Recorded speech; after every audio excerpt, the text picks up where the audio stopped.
कर्म फल अमिट है।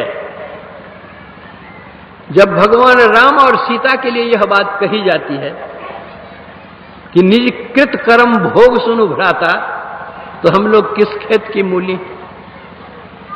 इतना ही नहीं,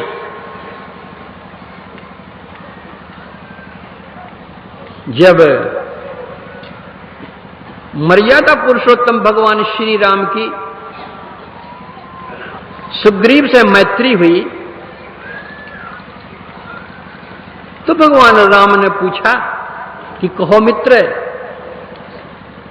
तुमको क्या कष्ट है? जेन मित्र दुख हो ही दुखारी, तिन्हि बिलोकत पातक भारी। तुम मेरे मित्र हो, तुम्हारा दुख मेरा दुख है, तुम्हारा सुख मेरा सुख है। सुग्रीव ने कहा, मैं क्या अपना दुखड़ा बतलाऊं?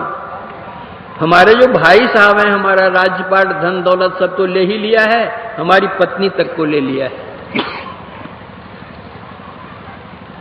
और दिन रात उसी की चिंता बनी हुई रहती है, कब आकर के वो मार डालेगा हमको, कोई ठिकाना नहीं। इस पहाड़ पर वह नहीं आ सकता मुनि के श्राप के कारण, इसलिए इस पहाड़ पर किसी तरह जीवन यापन कर रहा हूं। भगवान राम ने कहा, सुनो सुग्रीव मैं मारी हम, बाली एक ही बाण, ब्रह्म रुद्र शरणागतो गयन उबरहि प्राण। कि सुग्रीव तुम शांत रहो,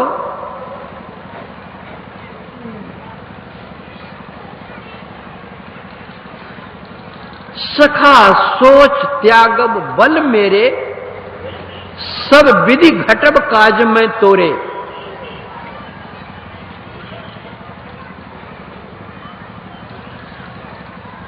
जाओ तुम उससे युद्ध करो। सुग्रीव जाकर युद्ध करता है, लेकिन बाली इतना बलशाली था कि जिसने रावण को भी 6 महीने तक रख लिया था अपनी कांख में। जिस रावण के साथ युद्ध करने में भगवान राम का पसीना छूट गया था, उस रावण को 6 महीने रखा था बाली। कितना बलशाली था बाली ने। जो तप किया था,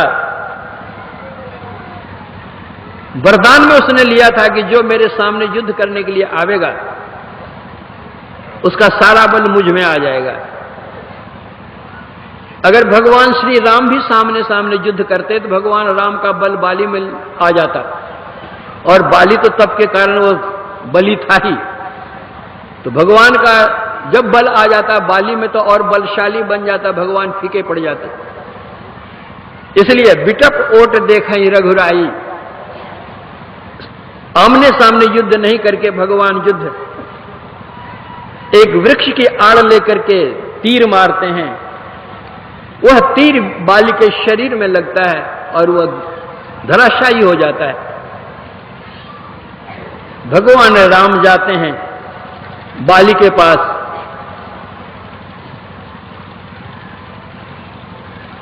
क्या कहता है?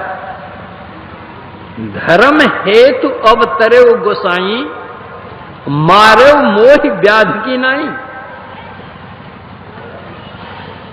कि हे राम, आपका अवतार धर्म की रक्षा के लिए हुआ है, लेकिन आपने जो मेरे साथ व्यवहार किया है, यह साधु का व्यवहार नहीं, यह तो व्याध का व्यवहार है, जो छिप करके वो शिकार खेलता है। परिणाम क्या हुआ? वे ही भगवान राम द्वापर युग में कृष्ण हुए हैं,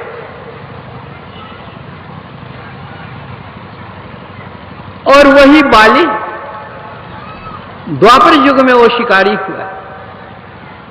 भगवान कृष्ण के सामने ही ये यदुवंश का नाश हो गया। भगवान कृष्ण जंगल में ही पैर पर पैर रख कर कैसे लेटे हुए थे। उस व्याधा ने दूर से ही देखा, भगवान का पैर का तलवा लाल लाल हो रहा था। उस लाल तलवे को देख करके उसने समझा कि कोई हिरन है, थका मादा आया हुआ है, जीभ निकाल रहा है।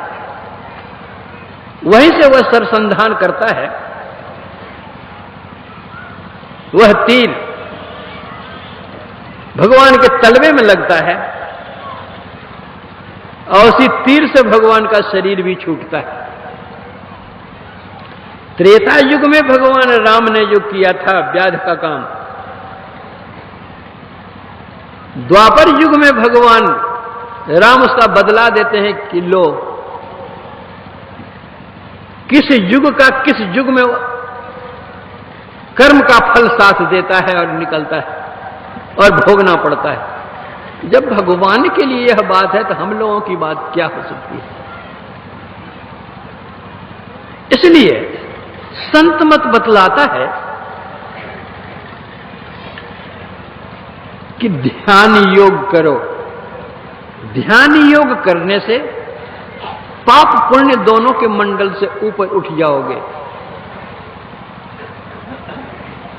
जो कुछ करते हैं हम, अच्छे या बुरे कर्म करते हैं, उसका प्रेरक मन है। जिसका मन वश में हो जाएगा उससे अपकर्म नहीं होगा, सत्कर्म होगा। यह अखिल भारतीय संत मत सत्संग का 92वां वार्षिक अधिवेशन क्या कहता है? 92, 9 के आगे में 2 है, अर्थात 9 और 2 11। हमारी 5 कर्मेंद्रियां हैं, 5 ज्ञानेंद्रियां हैं, इसका राजा मन है 11वां। उस मन को वश में करो, तुम्हारा कल्याण होगा। यह मन कैसे वश में होगा, किस तरह से होगा, तो उस पर फिर आप लोग आगे के प्रवचन में सुनेंगे।